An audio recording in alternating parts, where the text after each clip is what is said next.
Hello guys, finally চলে আসছি কুমিল্লাতে। যাওয়া হচ্ছে তা তো বললাম না। এখন প্রায় 3টা বাজে। 2 নাম্বার গেট থেকে বের হয়েছি 12টা 40-এ। বিরতি যাওয়া হচ্ছে লোকনাথ বাবার মন্দিরে। বিরতি দেওয়া হয়েছে, অনেক দূর জার্নি, যেহেতু চা কফি সবাই খেয়ে নিচ্ছে।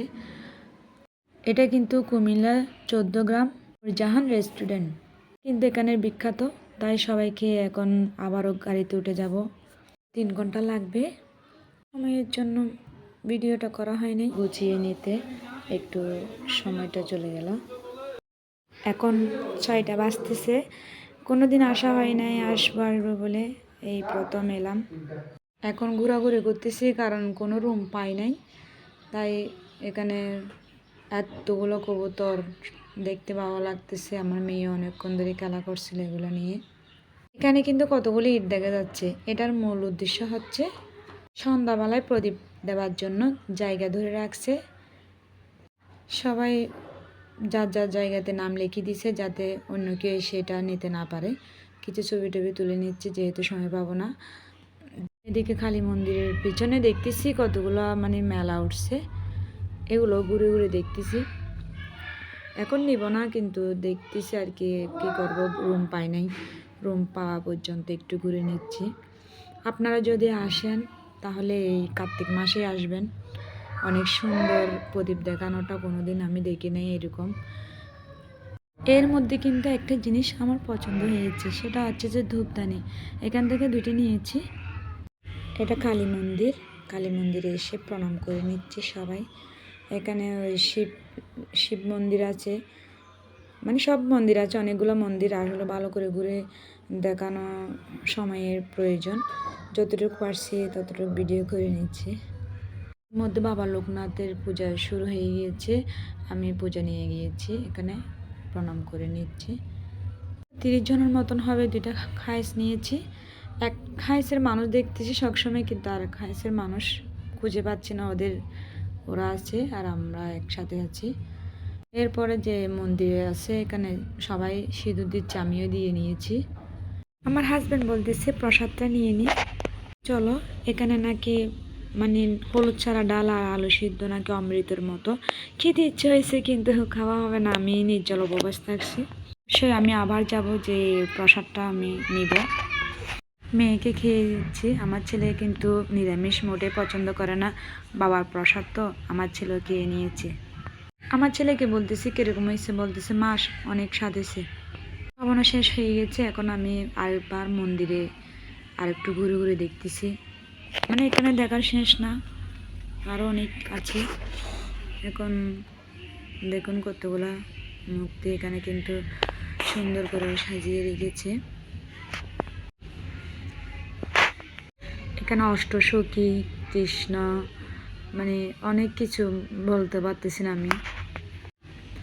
এখানে আবার লোকনাথের যারা পরবর্তীতে উঠছে, ওরা দেহ ত্যাগ করছে, ওদেরকেও কিন্তু আকৃতি করে রেখেছে। ঘুরে ঘুরে দেখতেছি, ভালো লাগতেছে। আসলে এখানে সময় নিয়ে আসবেন আপনারা যদি আসেন। আমি ভালো করেও দেখতে পারিনি, কিন্তু এদিকে দুর্গা মন্দির আছে, সেখানে গিয়ে দেখতেছি। মন্দিরটা অনেক সুন্দর। আমার মেয়ে একা একা উঠে যাচ্ছে, এক পাশ দিয়ে উঠে আবার কিন্তু অন্য পাশ দিয়ে বের হওয়া যায়। দেখুন, আপনারা যারা গেছেন তারা বুঝতে পারবেন, যারা যান নাই তারা অবশ্যই আসবেন। আসলে ইচ্ছে থাকলে হয়। আমার ইচ্ছে ছিল, আমি আসতে পেরেছি। যেহেতু আমার হাজব্যান্ড বাইরে থেকে আসা হয় না, আমার ছেলের একটা মানুষ ছিল, মূলত ওইটা দেওয়ার জন্য আসছি। এসে দেখতেছি এখানে আজকে মঙ্গলবারে প্রদীপ দেখানো হয়, আমি জানি না, কিন্তু উপস্থিত থেকেছি, কিন্তু এরকম আয়োজন আমি দেখি নাই।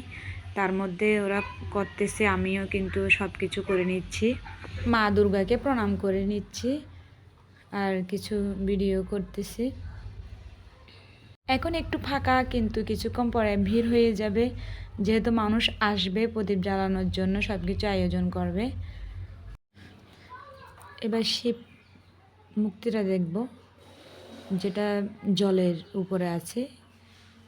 আসলে এটা আমি মোবাইলে দেখছি, বাস্তবে দেখি নাই। আজ দেখলাম, দেখে অনেক শান্তি অনুভব করতে পারলাম। খুবই ভালো লাগতেছে আমার। আমার মেয়েও কিন্তু খুব খুশি হয়েছে, বলতেছে মা আমি ছবি তুলবো। তো ওকে কয়েকটা ছবি তুলে দিছি। দেখুন এখন 3টা বাজতেছে, কিন্তু এর মধ্যে শুরু হয়ে গেছে প্রদীপের জন্য আয়োজন। আর একটু পর বের হয়ে যাবে মানুষ, এরকম দেখাও যাবে না যে মানুষ মানে কীরকম মানুষ হয়েছে। আমি তো ভিডিও করতেই পারতেছি না মানুষের জন্য। তাদের প্রদীপ নিয়ে এত সুন্দর আয়োজন, মানে যার ইচ্ছে মতো প্রদীপ সাজানো হচ্ছে। আমি তো হয় সামান্য, কারণ যেহেতু আমি কোনো উদ্দেশ্য নিয়ে যাই না, আমি জানিও না। তারপরে যা করলাম তা অনেক কিছু আমার জন্য। ক্যামেরা মানে হবে 20-30টার মতো আমি তুলেছি, আরগুলোকে তুলতে পারিনি, যেগুলো কাছে পাইছি সেগুলো তুলে নিয়েছি। সবাই রেডি করে নিচ্ছে, যখন বলবে তখন কিন্তু প্রদীপ জ্বালানো হবে। জ্বালানোর পর দেখবেন আপনারা, এই তো জ্বালিয়ে দিয়েছি। এবার কি হবে দেখুন, সবার চোখ জ্বলবে। এখানে কিন্তু অন্ধকার হয়ে গেছে, ধোঁয়া আর প্রদীপ দেখা যাচ্ছে, আর কিছুই দেখা যাচ্ছে না। এতই ভালো লাগতেছে, মানে সুন্দর লাগতেছে যে আপনার বলার বাইরে। ধোঁয়ার জন্য কিন্তু চোখ খুলতে পারতেছি না। আমার আবার চোখে একটু ধোঁয়া লাগতে পারে না, মানে খারাপ লাগে, তাই একটু দাঁড়িয়ে গিয়েছি। সবাই কিন্তু এখন ছবি তোলার জন্য ব্যস্ত হয়ে গেছে, ভিডিও করতেছে। অনেকেই সুন্দর করে করেছে, কিন্তু আমারটা তেমন করতে পারি নাই ধোঁয়ার জন্য।